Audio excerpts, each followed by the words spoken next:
everyone. This is Dr. Bergstrom. I'm a professor at Boise State University, and I am going to go through carbonate equilibria with you. And so for this particular lecture, we're just going to review the forms of carbon and how they exist across our Earth. So overall module learning objectives for the carbonate equilibrium. By the conclusion of this module, students will be able to outline the carbonate system and its dependence on pH, describe how alkalinity sets abundance of components in the carbonate system, make predictions on how environmental parameters shift the balance of carbonate species, and describe the differences in the carbonate system between open and closed systems. So for this particular lecture, by the end of this video, students will be able to list the relevant forms of carbon and state their prevalence and stability. So before we dive in, why do we care about the carbonate system? So first of all biological systems rely on carbon in some way. Carbon is integral to the structure of life forms and is a way that energy is transformed and transferred across biological systems. So in that same vein, aquatic photosynthesis is affected by dissolved carbonate species. So the pH and the presence of dissolved carbon dioxide in water will affect the rate at which photosynthesis is carried out. The carbonate system also neutralizes acids and strong bases and maintains a more circumneutral water in natural environments most of the time. And then it also affects many other chemical reactions. So the rate at which weathering occurs, for example, is affected by carbonate equilibria. And then finally, it has a huge effect on global carbon cycles. So our global carbon sinks and sources are strongly dependent on understanding this carbonate system. So for example, ocean acidification as a result of increased CO2 in the atmosphere is the most common and biggest example of carbonate equilibria. And we'll talk about that a little bit more towards the end of this module.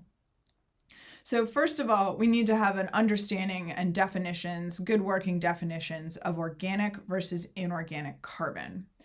So typically, first off, this isn't exactly what a lot of people out there in the world think of when they think of organic. It's not your organic produce or your organic milk that you're buying at the grocery store.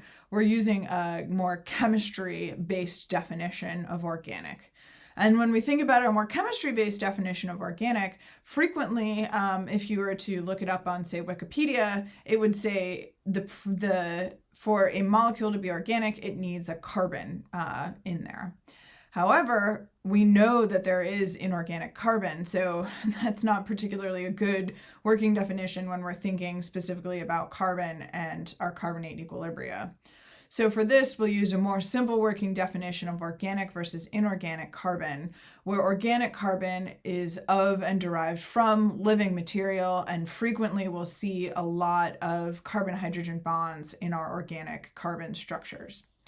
Whereas with inorganic carbon, they're relatively simple compounds, and they frequently have a lot of oxides.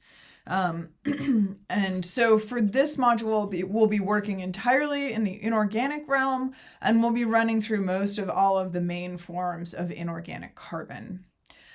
So now that we have this definition of organic versus inorganic carbon, and we know that we have our feet solidly in the inorganic realm, we can start thinking about how that inorganic carbon exists across our world.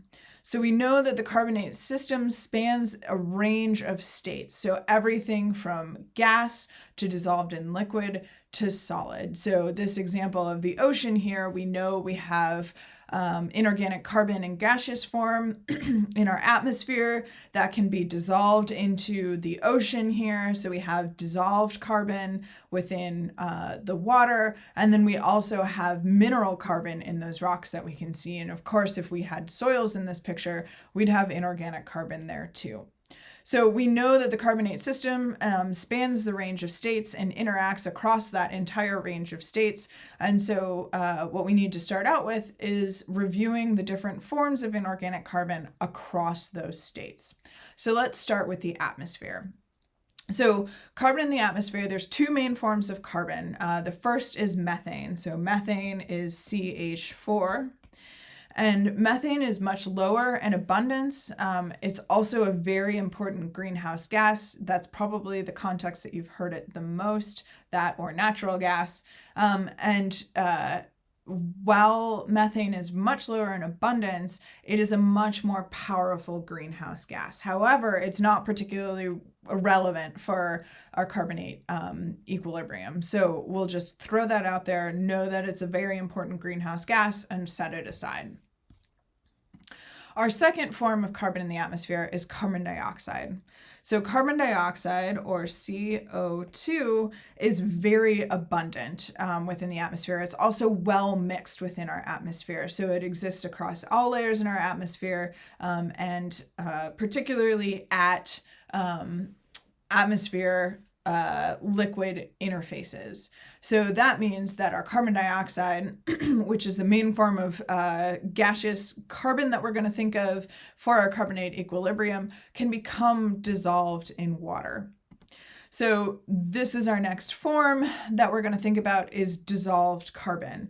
And we're going to spend a lot more time on dissolved gases in this class, but we're going to do a quick overview just so you have a working understanding so we can think about how this relates to our carbonate equilibrium.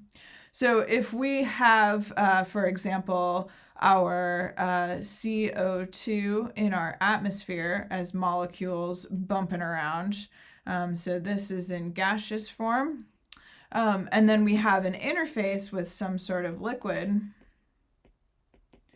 We know that this CO2 can both dissolve and exsolve, or go back into gaseous form and become incorporated in this liquid in aqueous form. And the rate at which this occurs is a function of both pressure and temperature. And so the greatest example that we can think of is our carbonated water that we all love so much these days.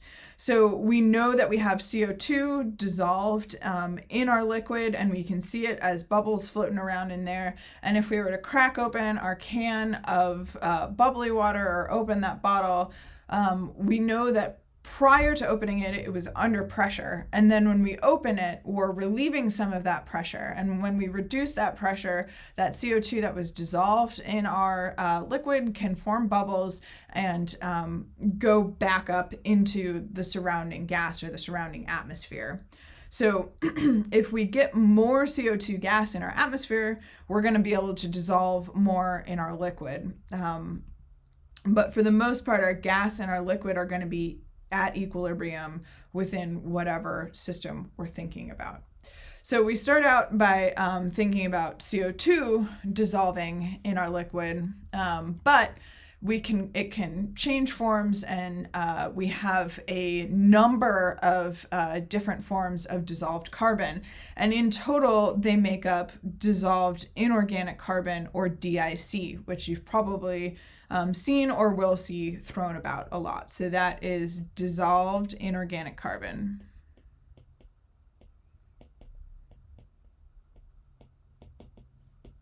Okay, so we already talked about carbon dioxide, that's CO2, and it becomes dissolved from the atmosphere into our water. That CO2 will quickly interact with the surrounding water and become carbonic acid, so H2CO3. This carbonic acid doesn't really like being in this form, particularly in water, and will quickly lose a hydrogen ion or a proton and become bicarbonate, HCO3 minus. So then we can also lose that last hydrogen and become carbonate, CO3 2 minus. And so all of these forms are the total of our dissolved inorganic carbon. And once again, the main forms that we see most often are carbon dioxide, bicarbonate, and carbonate. Carbonic acid does not exist for long. It quickly goes from CO2 to bicarbonate in water. So those are our main forms of dissolved carbon, and the relative balance of all of those three we'll talk about in a subsequent lecture. So the last form is carbon in solids, and particularly we're going to think about carbon in mineral form. So carbon in mineral form, the first one that's most common that you guys have probably heard of is calcite. So that is CaCO3. And calcite, this is its nice pure crystal form that we can see in this picture. But we also think of calcite in terms of stalagmites and stalactites that we see in caves. That's a common place that calcite forms. Another solid form that we see a lot is dolomite. So dolomite is one of those calciums gets replaced with a magnesium, and we have calcium magnesium carbonate, CO3. So once again, this is a more pure form of dolomite, but one of the places that we see dolomite a lot and think of is the iconic Dolomites in Italy.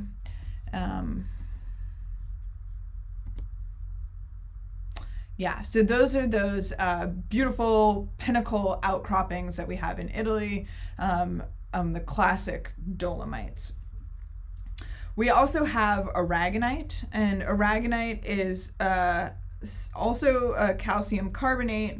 The difference is the mineral structure between calcite and aragonite. So aragonite is less common, but it is out there and is also calcium carbonate, and that is a 3, not a 2. So that's also calcium carbonate. And then finally, we have complexes in silicates. So while silicate minerals are frequently dominated by other things, we can get carbonates in our silicates as well. And so a key point here is all of these things dissolve, and particularly in silicates, if carbonates exist in silicates at greater than 1% abundance, they will dominate the weathering reaction. So the weathering of all of these minerals is going to come strongly into play in our carbonate equilibria, because that's a source of carbonate within our water.